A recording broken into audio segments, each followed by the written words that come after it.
Olá, pequenos e grandes leitores da Biblioteca Sinhá Junqueira. O meu nome é Thay, sou contadora de histórias e hoje eu convido vocês a acompanharem essa história aqui no nosso canal. É um conto popular brasileiro que se chama Dom Maracujá, então espero que vocês gostem.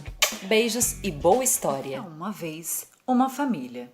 Uma família que era um pouquinho diferente das outras, porque essa família ela não gostava de dividir nada com ninguém. O pai era avarento, a mãe era pão duro e o filho era mão de vaca. Certo dia, o pai ganhou muitos quilos de carne e decidiu então fazer um delicioso churrasco. Só que, como a gente já sabe, eles não gostam de dividir nada com ninguém. Foi então que o pai teve uma ideia de levar a família toda para um lugar muito distante dali, onde eles não precisassem de fato dividir nada com mais ninguém. Bom, eles decidiram então fazer essa viagem que demorou 3 dias e 3 horas.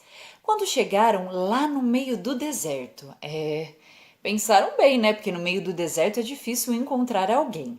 Só que quando eles foram levantar a fogueira para poder fazer o tal do delicioso churrasco, eles se deram conta que tinham esquecido o fósforo. O pai disse que não ia atrás de fogo, não. Pediu para a mãe para poder ir atrás de alguma coisa que eles conseguissem levantar a fogueira. Só que a mãe, ela sofria de preguicite aguda. Aí virou aquela confusão, aquele impasse. Vai você, vai você, vai você, vai você, vai você. No final das contas, eles decidiram que o filho, o garoto, iria atrás do fogo. O coitado teve que voltar para trás. Ele andou. Ele olhava para um lado, era só areia. Para o outro, só areia. Para frente, para baixo, para trás, era só areia que ele encontrava. Ele começou a chorar num desespero que só. Quando de repente, não mais que de repente, ele olhou bem lá na frente e começou a enxergar duas bolinhas bem pequenininhas que pareciam mais duas bolinhas de fogo. Ele chorava, desesperado. E quanto mais ele chorava, mais aquelas duas bolinhas se aproximavam e se tornavam cada vez maiores. Quando ela ficou bem pertinho dele, ele criou coragem então e perguntou: Mas será que o senhor poderia me arrumar um pouquinho do fogo dos seus olhos? Matei tigre, matei onça, foi leão e foi serpente. Sou Dom Maracujá, como bicho, como gente. Tudo que tiver na minha frente, só assim fico contente. O garoto ficou morrendo de medo. Ele só sabia gritar: Ah! Ah! Ah! E ele correu, até que ele conseguiu chegar bem pertinho da mãe dele. A mãe dele, quando viu aquilo, ficou desesperada também e começou a perguntar: Mas o que é que aconteceu, meu filho? Cadê o fósforo? Cadê o fósforo? Você demorou tanto tempo e não trouxe o fósforo? E aí, o bicho-papum apareceu de novo, correndo atrás dos dois. Matei tigre, matei onça, foi leão e foi serpente. Sou Dom Maracujá, como bicho, como gente. Tudo que tiver na minha frente, só assim fico contente. Foi quando o pai chegou que o desespero aumentou. Os três começaram a correr. Correram durante o dia inteiro até que eles chegaram na cidade dos cavalos. E adivinhe só quem estava na porta? Um cavalo. Mas por que é que vocês estão correndo desse jeito como desesperados? O pai, a mãe e o menino tentaram explicar para o cavalo o que estava acontecendo. Só que virou aquela confusão de novo. O cavalo não ajudou muito, não. Ele acabou ficando desesperado também. E eles correram por mais um dia inteiro. Até que chegaram na cidade dos touros. E adivinhem só quem estava bem na porta da cidade? Um touro. Mu! Mas por que é que vocês estão correndo todos tão desesperados? Mu!